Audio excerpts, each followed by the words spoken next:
Hello students, कैसे हैं आप लोग। स्वागत है आपका आपके अपने यूट्यूब चैनल ग्रामेटिकल गाइडलाइंस में। हमारा कल के क्लास में हमारा जो टॉपिक चल रहा था वो था कि एक सेंटेंस में सब्जेक्ट ऑब्जेक्ट प्लस वर्ब को कैसे पहचानें। ग्रामेटिकल गाइडलाइंस का आज पार्ट 11 है। आज हम डिस्कस करेंगे प्रेजेंट टेंस की परफेक्ट काइंड, राइट। तो अगर हम प्रेजेंट टेंस के परफेक्ट काइंड की बात करें तो इस तरह के सेंटेंसों को पहचानने का तरीका होता है कि इनके सेंटेंस के लास्ट में चुका है, चुकी है, चुकी है, या है, ये है, भी है आता है।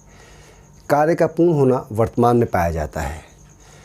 अब जैसे कि आपको पता है कि हर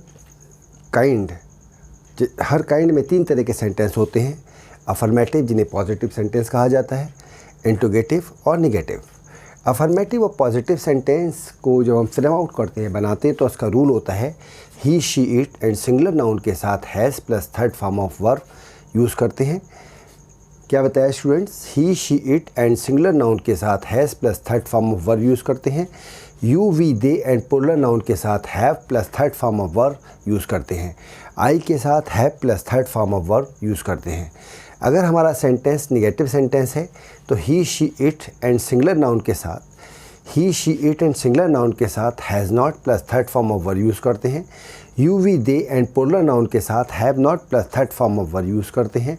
आई के साथ have not plus third form of verb use करते हैं। अगर हमारा सेंटेंस इंट्रोगेटिव सेंटेंस है, इंट्रोगेटिव सेंटेंस की पहचान होती है, इसमें क्वेश्चन पुट अप करा जाता है। अगर हमारा सेंटेंस इंट्रोगेटिव है तो has to be placed before subject plus third form of verb he, she, it and singular noun के साथ। इंट्रोगेटिव सेंटेंस अगर हमारा है तो हमारा जो हैज़ और हैव का यूज़ होगा वो सब्जेक्ट से पहले होगा, और हैज़ और हैव इस अकॉर्डिंग लगाया जाएगा कि he, she, it and singular noun के साथ हैज़, और you, we, they and plural noun के साथ हैव, और आई के साथ have to be used. I के साथ हैव का यूज़ होगा plus third form of verb. Interrogative sentences में इंट्रोगेटिव मार्क लास्ट में लगाना ना भूलें। अगर इंट्रोगेटिव सेंटेंस में यदि कब, कैसे, क्या, क्यों वाक्य के बीच में आता है, क्या बताया मैंने?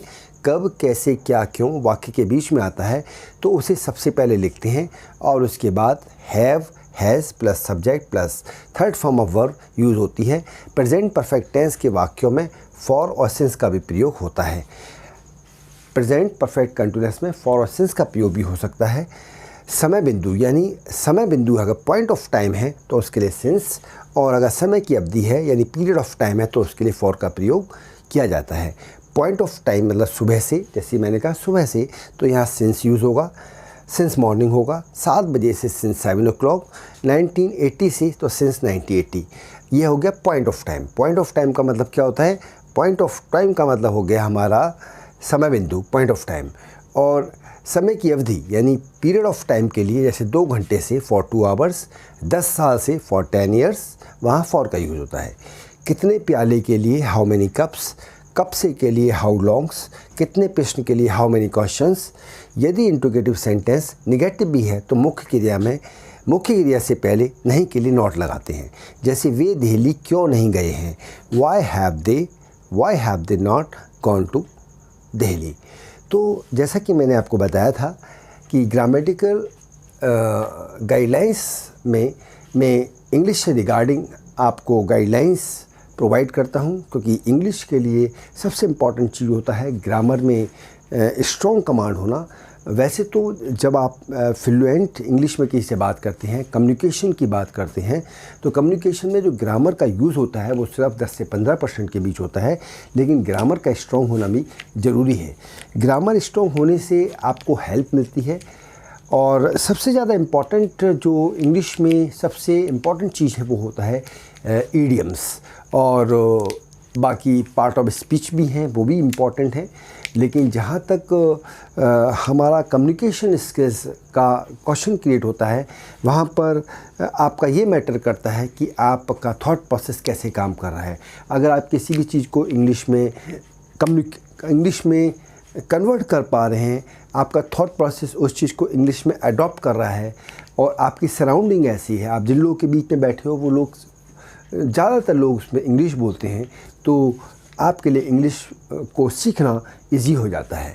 सो इस टेंस के परफेक्ट, इन प्रेजेंट टेंस के परफेक्ट के सेंटेंस को कैसे फ्रेम आउट करा जाएगा, ये हम नेक्स्ट क्लास में डिस्कस करेंगे।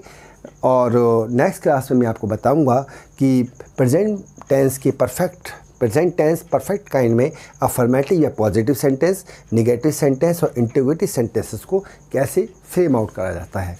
सो आज की क्लास यहीं कंप्लीट करते हैं और मिलते हैं नेक्स्ट सेक्शन में। सेंटेंसेस को कैसे फ्रेम आउट करा जाता है प्रेजेंट टेंस के परफेक्ट को, इसके रिगार्डिंग मैं आपको कल नेक्स्ट क्लास में बताऊंगा।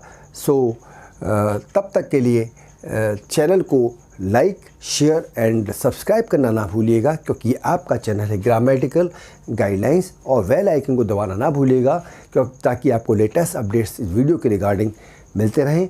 सो thank you so much for watching it. Have a good day, have a nice day, good bye.